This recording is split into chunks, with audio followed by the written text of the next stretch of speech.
Ian Murray.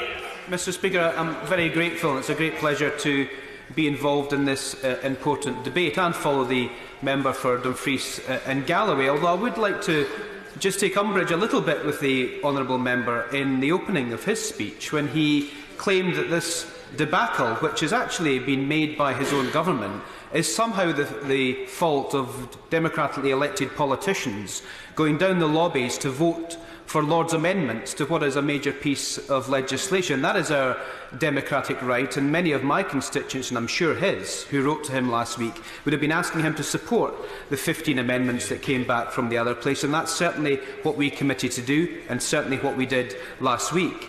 The blame for only having 19 minutes to deal with these particular devolution issues lies squarely at the programme managers of the government, the Leader of the House and the usual channels, who decided to make it 6 hours with a knife at 3 hours, and that second 3 hours would be eaten into by votes. They could have taken a completely different approach to the programme motion and allowed the votes to happen and the 3 hours to happen after that. This is this travesty and this devastation and the grievance that's been given to certain parties in this House is of their own making. I'm happy to give way. Thank you very much.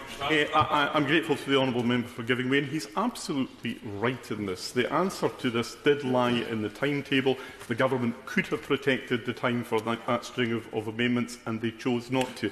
Does he not agree with me, though, that especially when you consider the nature of the bill that we were considering, to suggest that this House should somehow have to choose between debating amendments from the other place and voting on them is quite ridiculous. It is quite ridiculous, and I can't help but feel that the programme motion was put in place for that very purpose, because the government would have known that this House would have divided on the vast majority of those amendments, and therefore that 3 hours would, by nature of the process of coming back from the House, the other place, with ping-pong, reduce that particular time. And the reason I think everyone is so frustrated and angry about the process, and I'll come on to why it affects the Sewell Convention in a minute, is because the Secretary of State, who I won't get into the personal politics, the Secretary of State, I disagree with his politics fundamentally, but he's an honourable man, he's always dealt with me fairly, and in this process I think he will look back and perhaps regret some of the actions that the government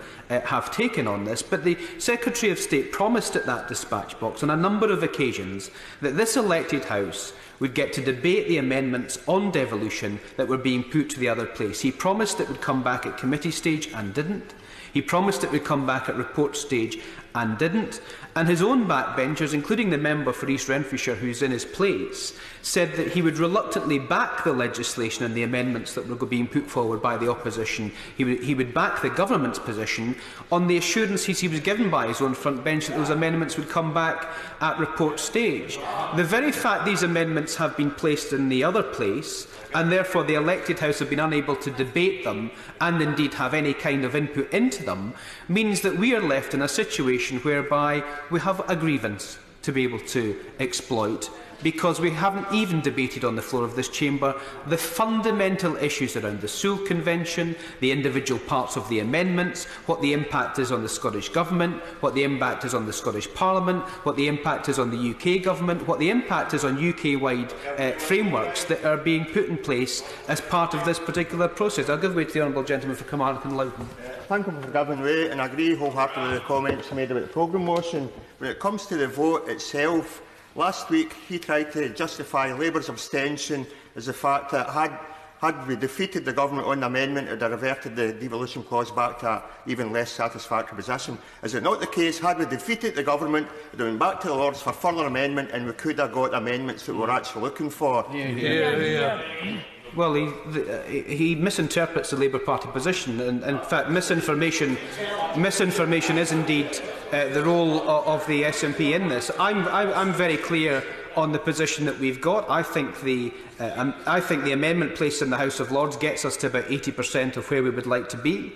I think the old Clause 11, as everyone in this House, including the Secretary of State himself and indeed the Minister who's taking this debate, said was deficient. There's been a process of negotiation, and I've seen a process of negotiation you can't always get what you want.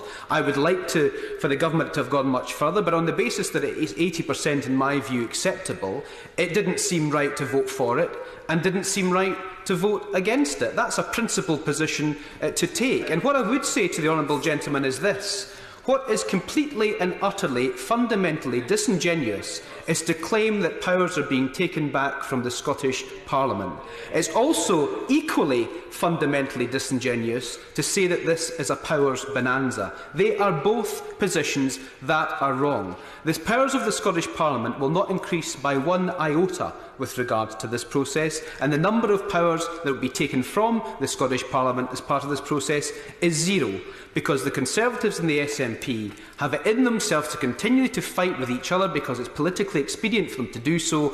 All of these kinds of arguments and the pragmatic approach to this are indeed lost. Well, I will give way to the honourable gentleman, my constituent's neighbour, if she wants to dispel the fact that the Scottish Parliament will receive no less in terms of powers and will have no powers taken from them as part of this process. Honourable gentleman, seriously disputing that as a result of the amendments passed last week, 24 powers will be taken back to this Parliament for up to 7 years, and at any time during that 7 years, the UK Government can alter them as they see fit. Has he read the amendment, and is he seriously disputing that? Which is, in terms of the honourable lady's question, is the bit of the amendment from the House of Lords that we disputed. And in fact, if you look at our front bench amendment in this place, if you look at the front bench amendment in this place, if you look at the front, I don't understand why the behaviour of the Scottish National Party in this, when I'm actually on their side of the vast majority of this, has to be so hostile.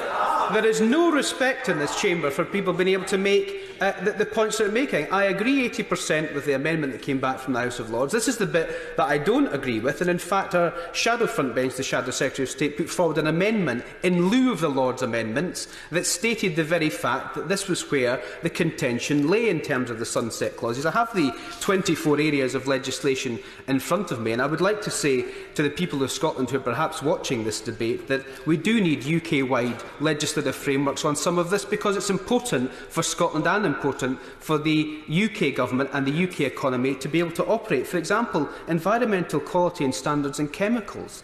Nobody could possibly suggest that in a pragmatic world in which we live in, that you don't need both governments to come together and put together a proper UK framework for that kind of issue. That's just one of the 24 of the 153 issues that have come up in this particular process. And devolution is I'm not going to give way again to Honourable Lady, because other people want to speak. She will get her opportunity to speak in this particular debate. I think we have to take the politics and the heat out of this. And I said to the Secretary of State last Thursday during the statement that is there any possibility of people continuing to talk on this matter? The Secretary of State says he's willing to talk, but the Scottish Government won't move from their position.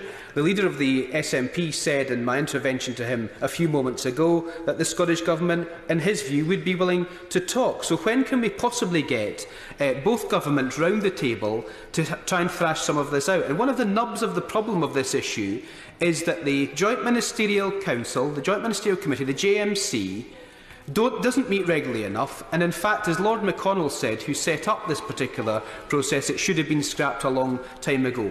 During the passage of the Scotland Bill in 2015 in this chamber, and all the SNP members were here, you will remember the amendments that I put forward at that dispatch box to put the JMC on a statutory footing, to allow minutes and to allow agendas to be published publicly, so we didn't get into a situation where he said, she said, and it becomes a political football. I would urge to the Minister now, when he gets the dispatch box as part of this debate, that he gives a clear commitment that every single piece of communication that's happened in the JMC with regards to this devolution amendments is published. And I'll tell you why he should do that. Because whilst this whole process is secret, and whilst people are kept in the dark about who said what and who agreed to what, all we get is this is a power grab, this is a powers bonanza, and the people of Scotland have to take sides on which one they feel is most appropriate. And we do know, and I do know, that because the compromise was made, I'll give it shortly, because the compromise was made, I want to know, and the people of Scotland want to know, how far apart are the two sides?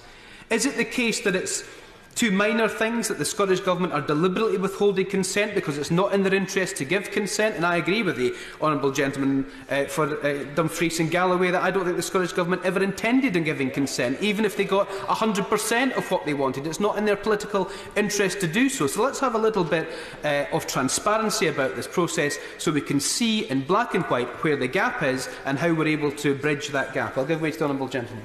Mr Speaker, further to my earlier intervention to the honourable members of Skye, Lochaber and Ross, can I ask the honourable member whether he agrees with my suggestion that many of us will not be on joint ministerial committees, but some sort of backbench liaison, cross-party and between MPs and MSPs would be constructive for the future operation of both parliaments? I think it would, and I think if this process has shown anything, that the intergovernmental relationships between two governments when they are of different colours does not work. And it does not work. And the consequences of it not working is not that the Secretary of State can't get what he wants or the First Minister can't get what she wants. The consequence is it's bad for the people of Scotland, because we cannot get to a situation whereby we have an orderly withdrawal from the EU if that's what happens, and let's not get into the issues around whether or not we'll leave the EU, etc., etc. I have my own views. But if we are to leave, then we need a proper structure in place where both governments can be confident and the people of Scotland can be confident that both governments can work together. It is in both governments' interests, I'll say to the honourable gentleman, to fight over these particular issues, because they cannot resolve some of the major problems with regards to leaving the European Union, and therefore having a fight between flags between the Conservatives and the Scottish National Party shoots both political agendas down to the ground, while every other issue that's on there ends up being on the agenda. I won't give way because we will run out of time, and I would hate for the honourable gentleman to walk out if he's not able to get his say in this particular debate. Mr Speaker, I'll make two other brief points if I can. I think we're all in the same place in this chamber in the terms of what we want to try and achieve. We want to be able to, if we leave the European Union, have a legislative framework in front of us that works for the things that we need it to work for. It is quite clear from the people that speak to me that you can't have different frameworks with regards to animal movements across the UK, because you need the UK internal market to work. You can't have different food labelling, or you'll have a situation like I have in my constituency where we have a wonderful Mexican deli who imports all this stuff from Mexico but is therefore then got to relabel it all with all the different labels. You couldn't possibly have that situation. So you do have to have some UK-wide frameworks that work and operate for the UK internal market. Now, it's not in the SNP's interest to make that work, because they want out of the UK internal market. And that's partly the problem we have here with the politics of this. So it comes down to the nub of the issue. And the nub of the issue is the UK government right in this particular issue? I don't think they are. They could have gone much further, and they've made a hash of it, and they're architects of their own misfortune with regards to this. But are the SNP Scottish Government willing to move to be able to get an agreement on this? And I think the answer to that is no. So in the absence of two parties who are unwilling to talk to each other or unwilling to compromise, where does that leave you in terms of the overall devolution settlement? So I will finish on this.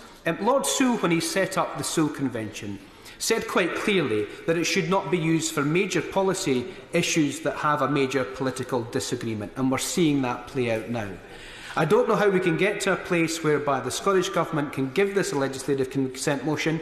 I would suspect if Clause 15, Schedule 3 was deleted from the amended bill, it would still not give the legislative consent motion because it's not in their interest to do so. So in the absence of two governments unwilling to work together, how do we get to a position whereby this bill can be passed and the Scottish Government can therefore say that it will give it legislative consent? This is no power grab. This is no power grab, and this is no powers bonanza. And both governments should tone down the rhetoric, get back round the table and think seriously about making sure the JMC operates properly in the future and be transparent about its minutes and agendas.